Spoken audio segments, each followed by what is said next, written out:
Good morning ವಿದ್ಯಾರ್ಥಿಗಳೇ. ಇಂದಿನ YouTube ತರಗತಿಗೆ ಸ್ವಾಗತ. ನಾನು ದೀಪಕ್ ಎನ್, ಶ್ರೀ ರಂಗನಾಥ ಸ್ವಾಮಿ ಗ್ರಾಮಾಂತರ ಪ್ರೌಢಶಾಲೆಯಲ್ಲಿ ಸಮಾಜ ವಿಜ್ಞಾನ ಶಿಕ್ಷಕನಾಗಿ ಕಾರ್ಯನಿರ್ವಹಿಸ್ತಾ ಇದ್ದೀನಿ.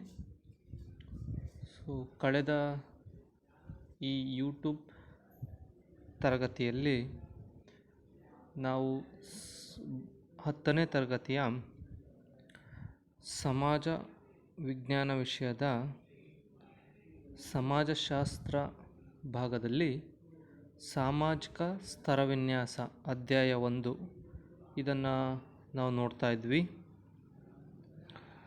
ಕಳೆದ ತರಗತಿಯಲ್ಲಿ ಇದರ ಒಂದು ಭಾಗವನ್ನು ನೋಡಿದ್ವಿ. ಈಗ ಮುಂದುವರೆದಂತೆ ಕಳೆದ ತರಗತಿಯಲ್ಲಿ ನಡೆದಂತಹ ಕೆಲವು ಅಂಶಗಳನ್ನು ಪುನರ್ಮನನ ಮಾಡಿಕೊಳ್ಳುತ್ತಾ ಮುಂದಿನ ತರಗತಿಯನ್ನು ನಾವು ನೋಡೋಣ. ಅದ್ಭುತವಾದಂತಹ PPTಗಳ ಮೂಲಕ ಪಾಠದ ವಿವರಣೆಯನ್ನು ಸಹ ನಾನು ನೀಡ್ತಾ ಇದ್ದೇನೆ. ಈ PPTಗಳು ನಿಮಗೆ ನಮ್ಮ ಸಮಾಜ ವಿಜ್ಞಾನ ಡಿಜಿಟಲ್ ಬ್ಲಾಗ್ನಲ್ಲೂ ಸಹ ದೊರೆತವೆ ಅಂತ ಹೇಳ್ತಾ, ಸಾಮಾಜಿಕ ಸ್ತರವಿನ್ಯಾಸದ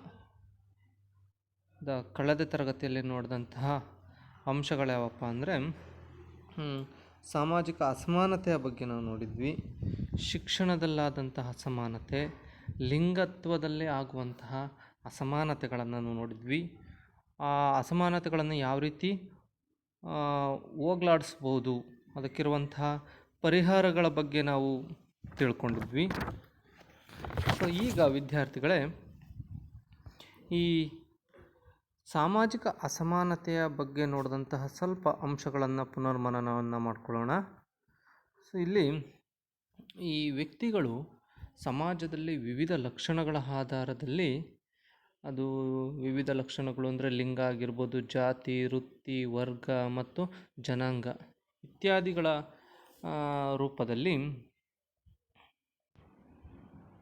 ಇತ್ಯಾದಿಗಳ ರೂಪದಲ್ಲಿ ಶ್ರೇಣಿಗೊಂಡಿರುವಂತಹ ಸಾಮಾಜಿಕ ಅಸಮಾನತೆಯನ್ನು ಶ್ರೇಣಿಗೊಂಡಿರುವಂಥದ್ದೇ ಸಾಮಾಜಿಕ ಅಸಮಾನತೆ ಅಂತ ಕರಿಬೋದು. ಅಂದರೆ ಒಂದು ವರ್ಗದಲ್ಲಿ, ಒಂದು ಸಮಾಜದಲ್ಲಿ ಲಿಂಗ, ಜಾತಿ, ವೃತ್ತಿ, ವರ್ಗ, ಜನಾಂಗ ಈ ಹಲವಾರು ಕಾರಣಗಳಿಂದ, ಈ ಹಲವಾರು ಆಧಾರಗಳ ಅಥವಾ ಲಕ್ಷಣಗಳ ಮೇಲೆ ಶ್ರೇಣೀಕರಣಗೊಂಡಿರುತ್ತೆ ಅನ್ನುವಂಥದ್ದೇ ಅಸಮಾನತೆ, ಸಾಮಾಜಿಕ ಅಸಮಾನತೆ ಅನ್ನುವಂಥದ್ದು. ಈ ಸಾಮಾಜಿಕ ಅಸಮಾನತೆಗೆ ಕಾರಣ ಏನಪ್ಪ ಅಂದರೆ, ಈ ಸಮಾಜ ಅನ್ನುವಂಥದ್ದು ಶ್ರೇಣೀಕರಣಗೊಂಡಿರುವಂಥದ್ದು. ಆದಾಯದ ಮೂಲಗಳು ಸಹ ಸಾಮಾಜಿಕ ಅಸಮಾನತೆಗೆ ಕಾರಣ ಆಗುತ್ತೆ. ಅದಾದ ನಂತರ ಶೈಕ್ಷಣಿಕ ಮತ್ತು ವೃತ್ತಿಯ ಅವಕಾಶಗಳು ಸಹ ಕಾರಣ ಆಗುತ್ತೆ. ಸಾಮಾಜಿಕ ನ್ಯಾಯವನ್ನು ಕಡೆಗಣನೆ ಮಾಡುವಂಥದ್ದು ಸಹ ಕಾರಣ ಆಗುತ್ತೆ. ರಾಜಕೀಯ ಪ್ರತಿನಿಧಿತ್ವನೂ ಸಹ ಕಾರಣ ಆಗುತ್ತೆ. ಸೌಲಭ್ಯಗಳು ಸಹ ಕಾರಣ ಆಗ್ತವೆ. ಆರ್ಥಿಕ ಅಸಮಾನತೆ ಅನ್ನುವಂಥದ್ದು ಕಾರಣ ಆಗುತ್ತೆ.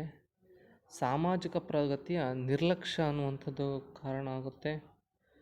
ಆರೋಗ್ಯದ ಸೌಲಭ್ಯಗಳು ಸಹ ಕಾರಣವಾಗುವಂಥದ್ದನ್ನು ನೋಡ್ಬೋದು. ಮತ್ತು ಶಿಕ್ಷಣ, ವೃತ್ತಿಗಳ ಅವಕಾಶಗಳಲ್ಲೂ ಸಹ ನಾವು ಇಲ್ಲಿ ಮುಖ್ಯವಾಗಿ ಈ ಸಾಮಾಜಿಕ ಅಸಮಾನತೆಗೆ ಮುಖ್ಯವಾದಂಥ ಕಾರಣಗಳು ಅಂತ ಹೇಳ್ಬೋದು. ಈ ಸಾಮಾಜಿಕ ಅಸಮಾನತೆಯನ್ನು ಹೋಗಲಾಡಿಸೋದಕ್ಕೆ ಸಂವಿಧಾನದಲ್ಲಿರುವಂಥ ಅವಕಾಶಗಳು ಅಥವಾ ಕಾನೂನುಗಳು ಅಥವಾ ವಿಧಿಗಳು ಯಾವುವು? ನಮ್ಮ ಸಂವಿಧಾನದಲ್ಲಿ ಈ ಸಾಮಾಜಿಕ ಅಸಮಾನತೆಯನ್ನು ಹೋಗಲಾಡಿಸೋದಕ್ಕೆ ಯಾವ್ಯಾವ ವಿಧಿಗಳಿದ್ದಾವೆ?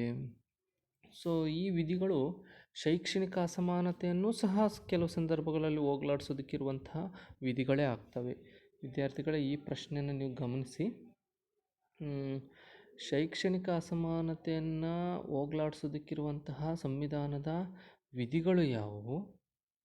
ಅದೇ ಪ್ರಶ್ನೆ ಸಿಮಿಲರ್ ಆಗಿರುತ್ತೆ ವಿದ್ಯಾರ್ಥಿಗಳೇ. ಸಾಮಾಜಿಕ ಅಸಮಾನತೆಯನ್ನು ಹೋಗಲಾಡಿಸೋದಕ್ಕೆ ಸಂವಿಧಾನದಲ್ಲಿರುವಂತಹ ವಿಧಿಗಳು ಯಾವುವು ಅಂತ ಕಳೆದ ತರಗತಿಯಲ್ಲಿ ತಿಳ್ಕೊಂಡಿದ್ವಿ.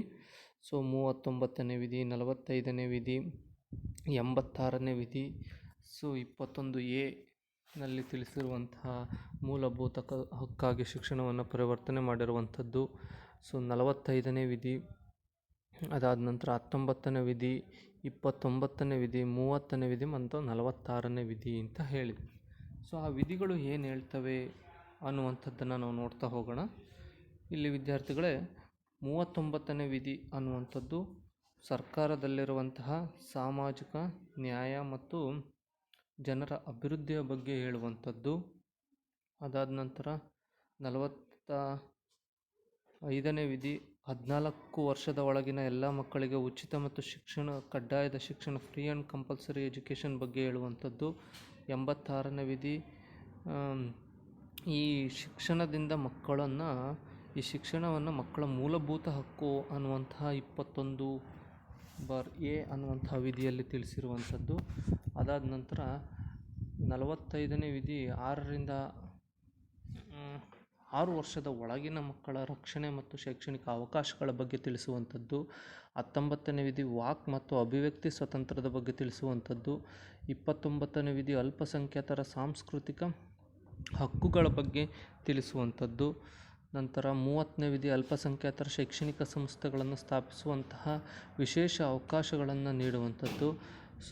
46ನೇ ವಿಧಿ ಸರ್ಕಾರಗಳು ಹಿಂದುಳಿದ ಜನರ ಅಥವಾ ಪರಿಶಿಷ್ಟ ಮತ್ತು ಪರಿಶಿಷ್ಟ ಜಾತಿ ಪಂಗಡದ ಶೈಕ್ಷಣಿಕ ಆಸಕ್ತಿಗಳ ಬಗ್ಗೆ ಬೆಂಬಲ ನೀಡುವಂತಹ ಒಂದು ವಿಧಿಗಳಾಗಿರುವಂಥದ್ದನ್ನು ನಾವು ನೋಡ್ಬೋದು.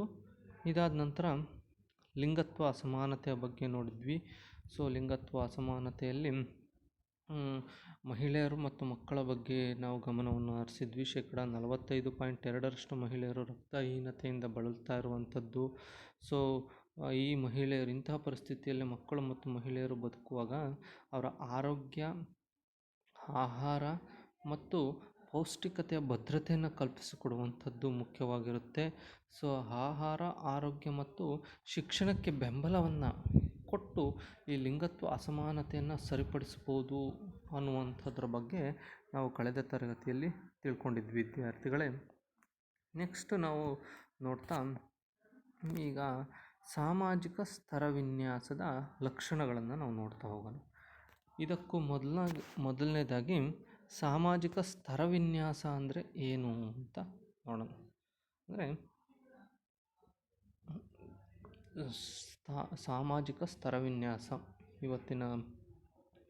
ಇಲ್ಲಿಂದ ಈ ಮೂಲ ತರಗತಿಗಳನ್ನು ಸ್ಟಾರ್ಟ್ ಮಾಡ್ತಾ ಕಳೆದ ತರಗತಿಯಲ್ಲಿ ನಡೆದಂತಹ ಅಂಶಗಳನ್ನು ಪುನರ್ಮನನ ಮಾಡ್ಕೊಳ್ತಾ ಸಾಮಾಜಿಕ ಸ್ತರವಿನ್ಯಾಸ ಅಂದರೆ ಏನು ಅಂತ ಫಸ್ಟ್ ತಿಳ್ಕೊಳ್ಳೋಣ.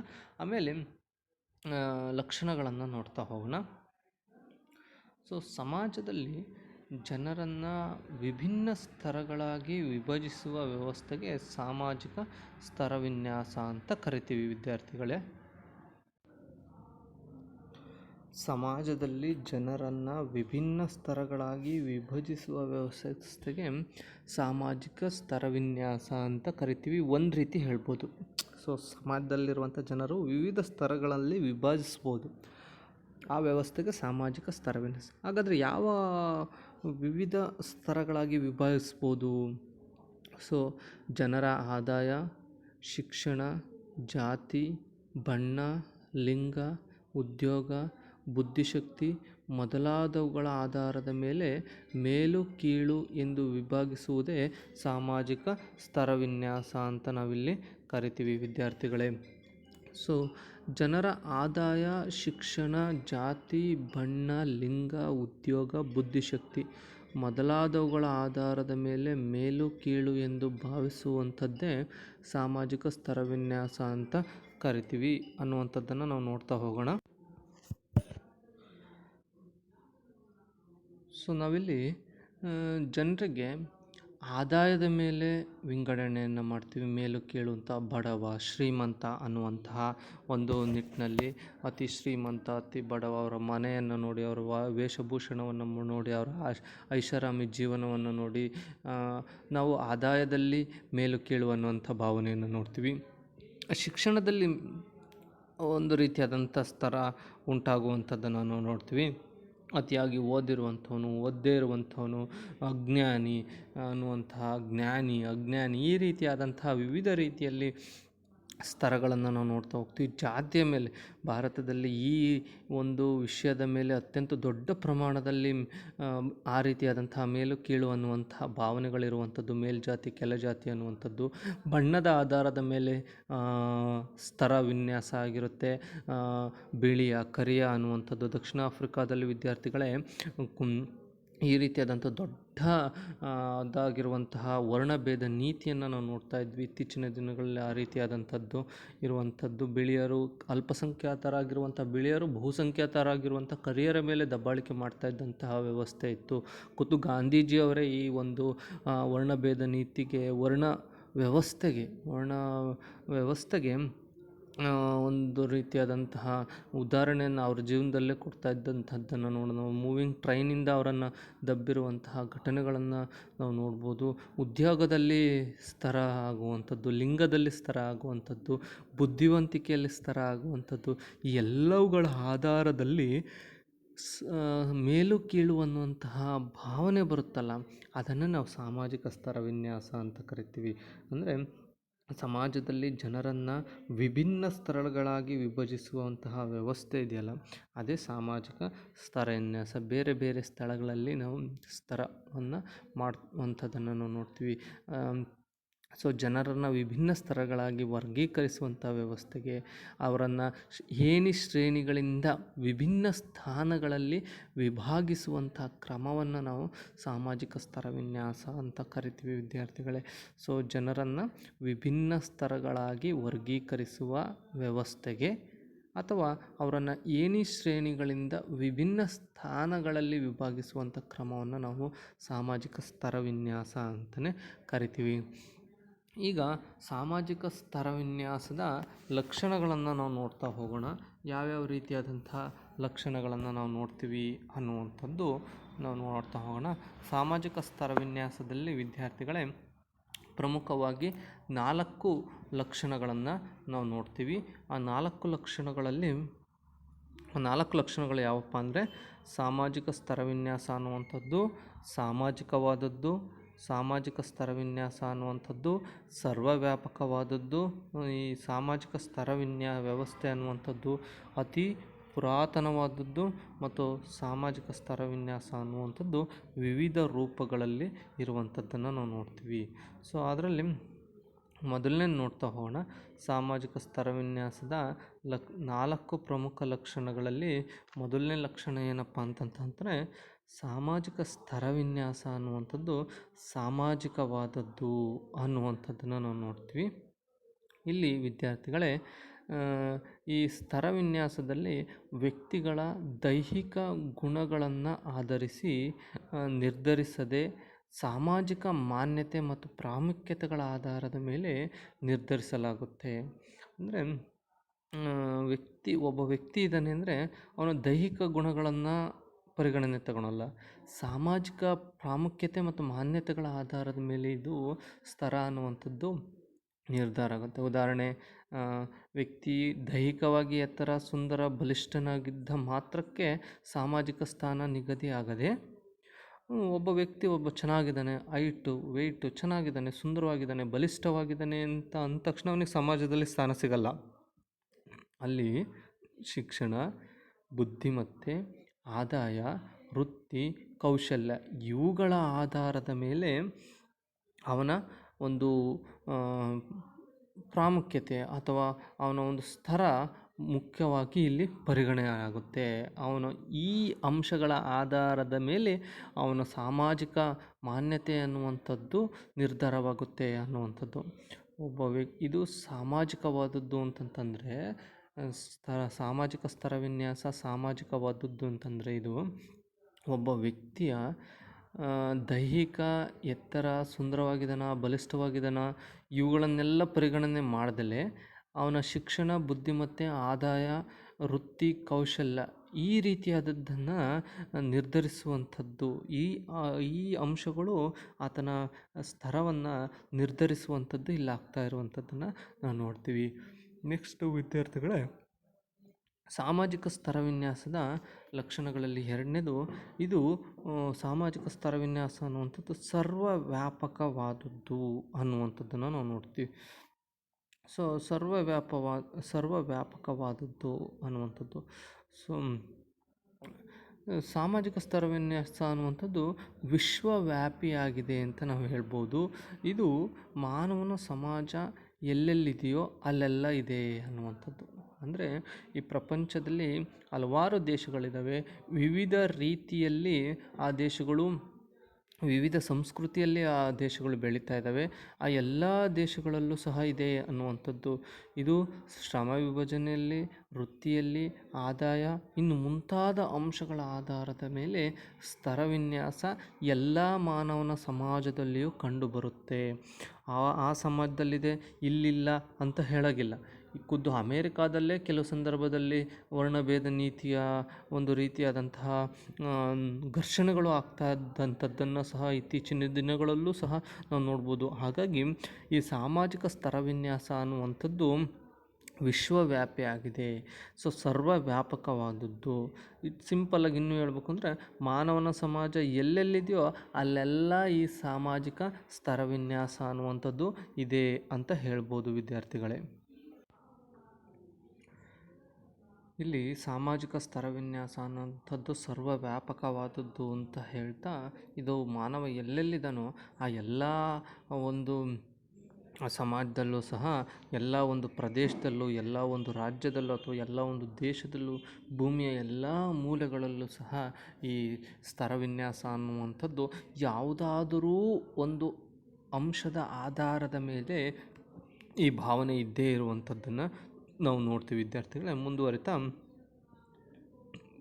ಈ ಸಾಮಾಜಿಕ ಸ್ತರವಿನ್ಯಾಸ ಅನ್ನುವಂಥದ್ದು ಪುರಾತನವಾದದ್ದು ಅಂತಲೂ ಸಹ ಹೇಳ್ಬೋದು. ತುಂಬ ಹಳೇ ಮೆಟ್ಲುಗಳಿಂದಲೂ ಸಹ ನಮಗೆ ಬಂದಿರುವಂಥದ್ದು. ತುಂಬ ಹಳೆಯ ಕಾಲದಿಂದಲೂ, ಹಳೆ ತಲೆಮಾರಿನಿಂದಲೂ, ಅಥವಾ ಅಲೆಮಾರಿ ಜೀವನ ಅಂತ ನಾವು ಏನು ಕರಿತೀವಿ, ಅವತ್ತಿನ ಜೀವನದಿಂದಲೂ ಸಹ ಇಲ್ಲಿಯವರೆಗೂ ಸಹ ಈ ಸಾಮಾಜಿಕ ಸ್ತರವಿನ್ಯಾಸ ಅನ್ನುವಂಥದ್ದು ಇದೆ. ಅತಿ ಪುರಾತನವಾದದ್ದು. ಇಂದಿನ ಕಾಲದಿಂದಲೂ ಈ ಸಾಮಾಜಿಕ ಸ್ತರವಿನ್ಯಾಸ ಇರುವಂಥದ್ದನ್ನು ನಾವು ನೋಡ್ತೀವಿ. ಸೊ ಮಾನವರು ಸಮಾಜದಲ್ಲಿ ಜೀವನ ಕ್ರಮವನ್ನು ಯಾವಾಗ ಆರಂಭಿಸಿದ್ರೋ ಅವತ್ತಿನಿಂದಲೂ ಸಹ ಸಾಮಾಜಿಕ ಸ್ತರವಿನ್ಯಾಸ ಅನ್ನುವಂಥದ್ದು ಇರುವಂಥದ್ದನ್ನು ನಾವು ನೋಡ್ತೀವಿ. ಸೊ ಜೀವನದಲ್ಲಿ ಅಲೆಮಾರಿ ಜೀವನ ಅನ್ನುವಂಥ ಪದ್ಧತಿ ಇದೆಯಲ್ಲ, ಆ ಅಲೆಮಾರಿ ಜೀವನದ ಪದ್ಧತಿಯಿಂದಲೇ ಈ ಸಾಮಾಜಿಕ ಸ್ತರವಿನ್ಯಾಸ ಅನ್ನುವಂಥದ್ದು ಇಂದಿನ ಕಾಲದಿಂದಲೇ ಇರುವಂಥದ್ದನ್ನು ನಾವು ನೋಡ್ತೀವಿ. ನೆಕ್ಸ್ಟು ವಿದ್ಯಾರ್ಥಿಗಳೇ, ಮುಂದುವರಿತಾ, ಸಾಮಾಜಿಕ ಸ್ತರವಿನ್ಯಾಸದ ಲಕ್ಷಣಗಳಲ್ಲಿ ಕೊನೆಯದಾಗಿ ಮತ್ತು 4ನೆಯ ಸ್ತರವಿನ್ಯಾಸ ಏನಪ್ಪ ಅಂತಂತಂದರೆ, ಅದು ವಿವಿಧ ರೂಪದಲ್ಲಿರುವಂಥದ್ದು. ಸೊ ಸಾಮಾಜಿಕ ಸ್ತರವಿನ್ಯಾಸ ಎಲ್ಲ ಸಮಾಜಗಳಲ್ಲಿಯೂ ಒಂದೇ ರೀತಿಯ ಹೆಸರಿನಲ್ಲಿರದೆ ಬೇರೆ ಬೇರೆ ರೀತಿಯ ಹೆಸರಿನಲ್ಲಿದೆ. ವಿವಿಧ ರೂಪ ಸಾಮಾಜಿಕ ಸ್ತರವಿನ್ಯಾಸ ಅಂತೂ ಇದೆ, ಆದರೆ ಒಂದೊಂದು ಬೇರೆ ಬೇರೆ ಸಮಾಜದಲ್ಲಿ ಒಂದೊಂದು ರೀತಿಯಾದಂತಹ ಸ್ತರವಿನ್ಯಾಸ ಇರುವಂಥದ್ದನ್ನು ನಾವು ನೋಡ್ತೀವಿ. ಬೇರೆ ಬೇರೆ ರೂಪದಲ್ಲಿ ಇರುವಂಥದ್ದನ್ನು ನಾವು ಇಲ್ಲಿ ಕಾಣಿಸ್ತೀವಿ. ಸೊ ಯಾವ್ಯಾವ ರೀತಿ, ಯಾವ್ಯಾವ ಮಾದರಿಯಲ್ಲಿ, ಯಾವ್ಯಾವ ರೂಪದಲ್ಲಿ ಇದೆ ಅನ್ನುವಂಥದ್ದಕ್ಕೆ ಉದಾಹರಣೆಯನ್ನು ನಾವು ಕೊಡ್ತಾ ಹೋಗ್ತೀವಿ. ಸೊ ಪ್ರಾಚೀನ ರೋಮನ್ ಸಮಾಜದಲ್ಲಿ ಒಂದು ರೀತಿಯಾದಂತಹ ಪೆಟ್ರಿಸಿಯನ್ನರು ಅನ್ನುವಂಥದ್ದು ಮತ್ತು ಪ್ಲೆಬಿಯನ್ನರು ಅನ್ನುವಂಥವರ ನಡುವೆ ವ್ಯತ್ಯಾಸಗಳಿದ್ದು, ಪ್ರಾಚೀನ ಕಾಲದಲ್ಲಿ ರೋಮ್ನಲ್ಲೇ ಈ ರೀತಿಯಾದಂತಹ ಜನರ ಮಧ್ಯೆ ವ್ಯತ್ಯಯ ಇತ್ತು. ಅದೇ ರೀತಿ ನಮ್ಮ ಭಾರತದಲ್ಲಿ ಇದ್ದಂತಹ ಕರ್ಮ ಸಿದ್ಧಾಂತದ ಆಧಾರದ ಮೇಲೆ, ಅವರ ಕೆಲಸಗಳ ಆಧಾರದ ಮೇಲೆ ನೀವಿಲ್ಲಿ ವಿದ್ಯಾರ್ಥಿಗಳೇ ಚಿತ್ರಗಳನ್ನು ನಾವು ನೋಡ್ತಾ ಹೋಗ್ಬೋದು. ಸೊ ಇಲ್ಲಿ ಬ್ರಾಹ್ಮಣರು ಅಂತ ಬರ್ತಾರೆ, ಕ್ಷತ್ರಿಯರು ಅಂತ ಬರ್ತಾರೆ, ವೈಶ್ಯರು ಅಂತ ಬರ್ತಾರೆ, ಶೂದ್ರರು ಅಂತ ಬರ್ತಾರೆ.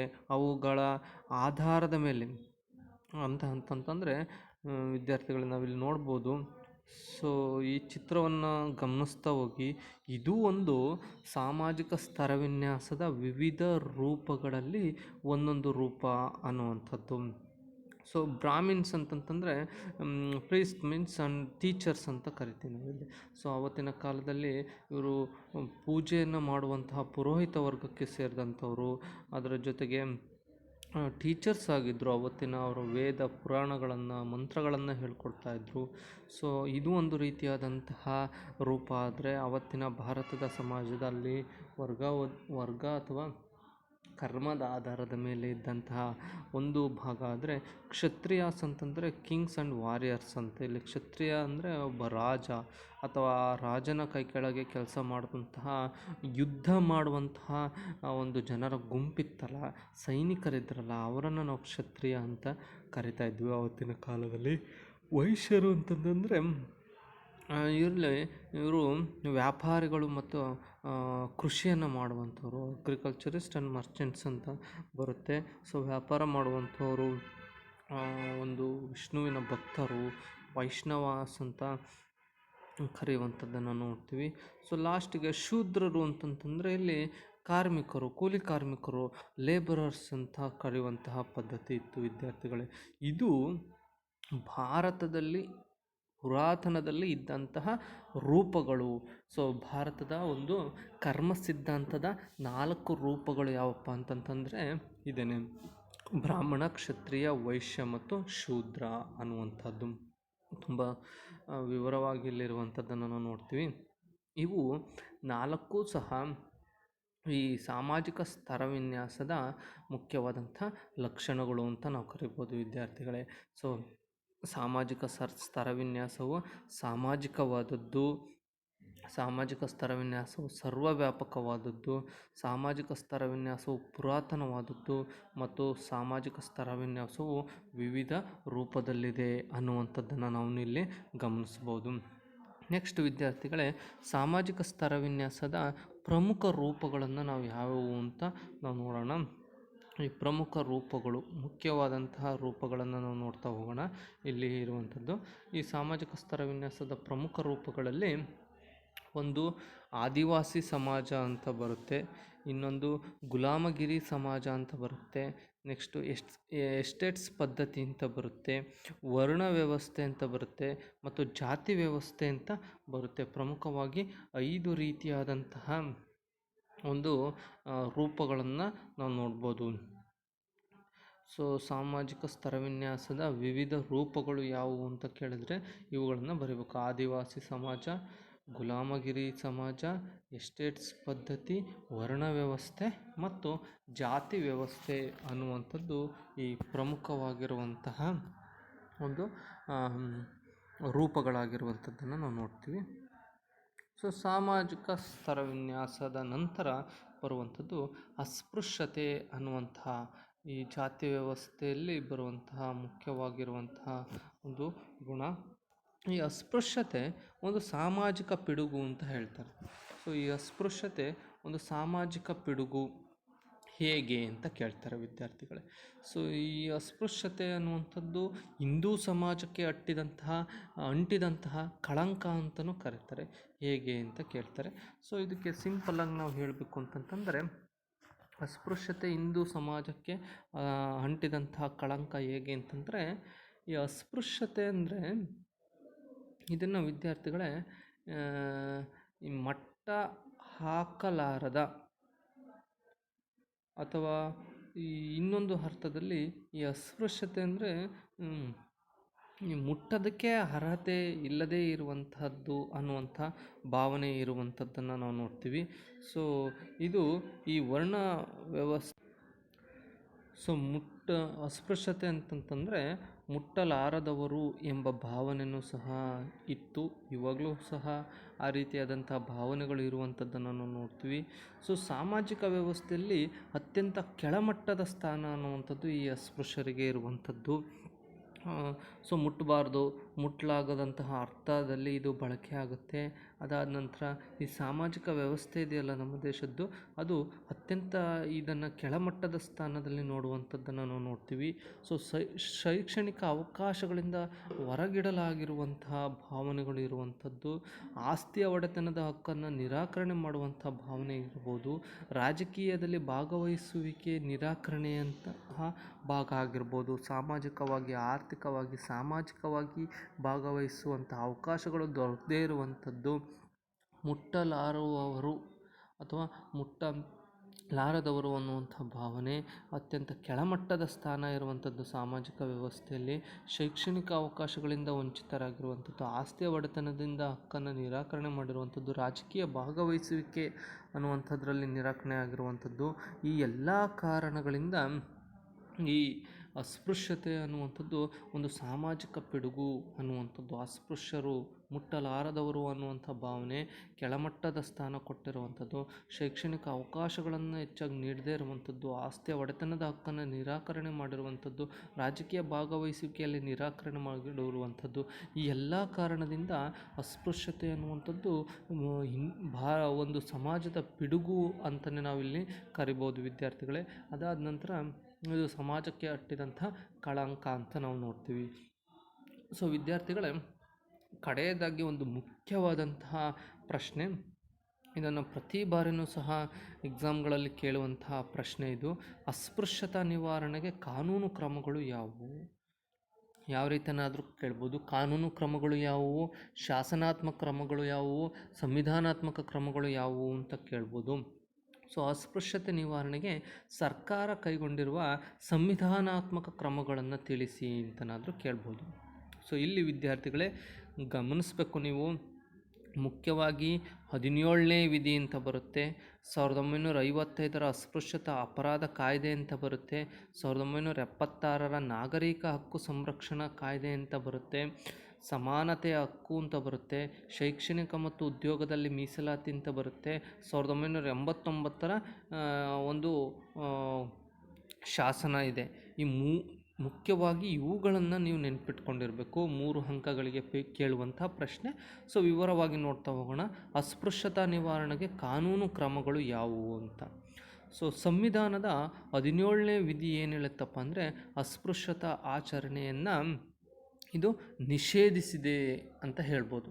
ಸೊ ಅಸ್ಪೃಶ್ಯತೆಯ ಆಚರಣೆಯನ್ನು ನಿಷೇಧಿಸಿರುವಂಥದ್ದು ಭಾರತದ ಒಂದು ಸಂವಿಧಾನ. 17ನೇ ವಿಧಿ ಇದು ಹೇಳುತ್ತೆ ಅಸ್ಪೃಶ್ಯತೆಯನ್ನು ನಿವಾರಣೆಗೆ ಕಾನೂನು ಕ್ರಮಗಳನ್ನು ನಾವು ನೋಡ್ತಾ ಅಸ್ಪೃಶ್ಯತೆಯನ್ನು ಯಾವ ರೀತಿ ನಿವಾರಣೆ ಮಾಡ್ಬೋದು ಅನ್ನುವಂಥದ್ದನ್ನು ನೋಡ್ಬೋದು. 17ನೇ ವಿಧಿ ಪರ್ಟಿಕ್ಯುಲರಾಗಿ ಈ ಅಸ್ಪೃಶ್ಯತೆ ಆಚರಣೆಯನ್ನು ನಿಷೇಧಿಸಿರುವಂಥದ್ದನ್ನು ನೋಡ್ಬೋದು. ಇದು ಮೊದಲನೇ ಕ್ರಮ. ಎರಡನೇದು, ಭಾರತ ಸರ್ಕಾರ ಅಸ್ಪೃಶ್ಯತಾ ಅಪರಾಧ ಕಾಯ್ದೆಯನ್ನು 1955ರಲ್ಲಿ ಜಾರಿಗೊಳಿಸಿರುವಂಥದ್ದು. ಸೊ ಅಸ್ಪೃಶ್ಯತೆ ಅನ್ನುವಂಥದ್ದು ಒಂದು ಅಪರಾಧ. ಈ ಅಸ್ಪೃಶ್ಯತಾ ಕ್ರಮವನ್ನು ಯಾರಾದರೂ ಅನುಸರಿಸಿದ್ರೆ ಅದನ್ನು ಅಪರಾಧ ಅಂತ ಪರಿಗಣಿಸಿ ಅವರಿಗೆ ಶಿಕ್ಷೆಯ ಪ್ರಮಾಣವನ್ನು ನೀಡುವಂತಹ ಒಂದು ಕಾನೂನನ್ನೇ ನಾವು 1955ರ ಅಸ್ಪೃಶ್ಯತಾ ಅಪರಾಧ ಕಾಯ್ದೆ ಅಂತ ಕರಿತೀವಿ.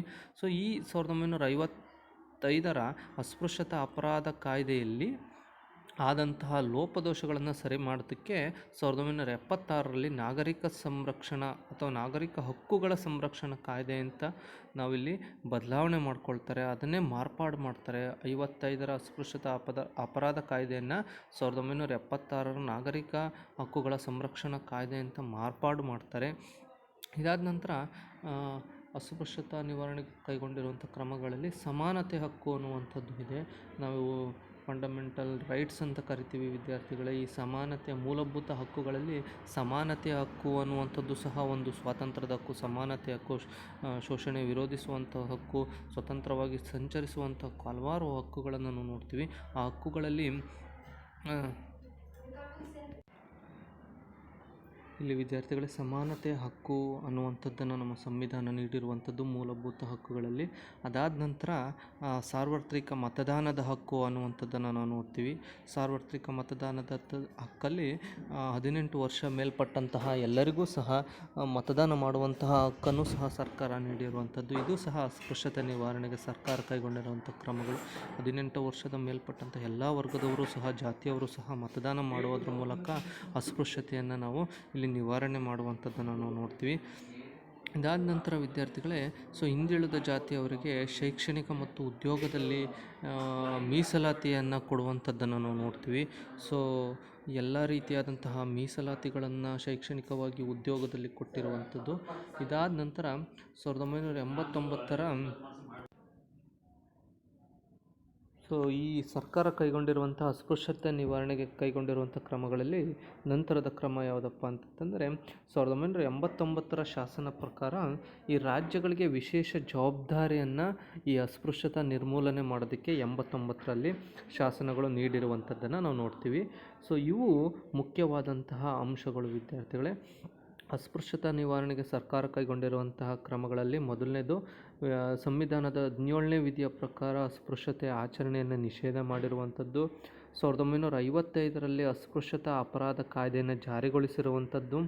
1976ರಲ್ಲಿ ಈ ಕಾಯ್ದೆಯಲ್ಲಿದ್ದಂತಹ ದೋಷಗಳನ್ನು ಸರಿದೂಗಿಸೋದಕ್ಕೆ ನಾಗರಿಕ ಹಕ್ಕುಗಳ ಸಂರಕ್ಷಣಾ ಕಾಯ್ದೆಯನ್ನು ಮಾರ್ಪಾಡುಗೊಳಿಸಿರುವಂಥದ್ದು.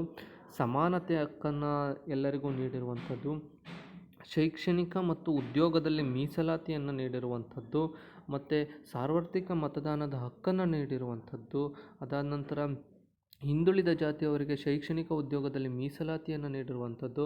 ಅದಾದ ನಂತರ 1989 ಶಾಸನ ಪ್ರಕಾರ ಅಸ್ಪೃಶ್ಯತಾ ನಿರ್ಮೂಲನೆಗೆ ರಾಜ್ಯ ಸರ್ಕಾರಗಳಿಗೆ ವಿಶೇಷವಾದಂತಹ ಒಂದು ಜವಾಬ್ದಾರಿಯನ್ನು ನೀಡಿರುವಂಥದ್ದು. ಈ ಎಲ್ಲ ಅಂಶಗಳು ಅಸ್ಪೃಶ್ಯತಾ ನಿವಾರಣೆಗೆ ಇರುವಂಥ ಕಾನೂನು ಕ್ರಮಗಳು ಅಂತ ನಾವಿಲ್ಲಿ ಹೇಳ್ಬೋದು.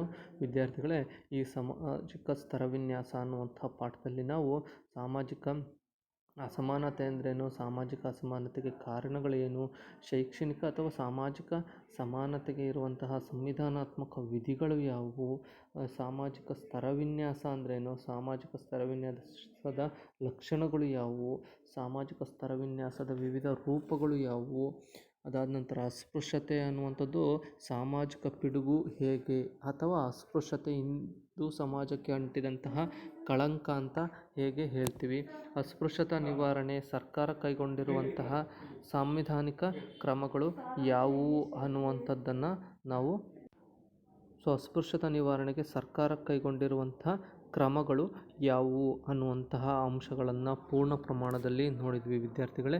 ಈ ಎಲ್ಲ ಅಂಶಗಳು ನಿಮಗೆ ಅರ್ಥ ಆಗಿದೆ ಅನ್ನುವಂತಹ ನಿಟ್ಟಿನಲ್ಲಿ ನಾನು ಈ ಒಂದು ಸಾಮಾಜಿಕ ಸ್ತರವಿನ್ಯಾಸ ಅನ್ನುವಂಥ ಪಾಠವನ್ನು ಇವತ್ತಿಗೆ ಮುಗಿಸ್ತಾ ಇದ್ದೀನಿ. ಎಲ್ಲರಿಗೂ ಧನ್ಯವಾದಗಳು.